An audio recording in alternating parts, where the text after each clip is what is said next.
Hi guys, welcome to How to Library. Today I'm going to show you how to change a channel name on Discord. So let's just say we're going to take this general channel that we are right now. I'm just going to slide my finger to the left and I want to change the name. I don't want it to be named general.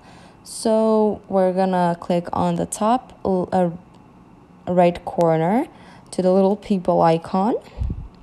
And once we get here, we have threads, pins, notifications, and settings. We're going to click on the settings icon. So once we get here, the first thing that pops up is channel name. So I'm just gonna change it. I'm gonna put How to Libraries channel. And we're gonna save it. Channel settings can be updated. So we can just go back and as you can see, How to Libraries channel. And it's saved. And that's how you change a channel name. Thank you for watching. Do click the like button if this video helped you and subscribe to our channel for more helpful videos. Bye guys.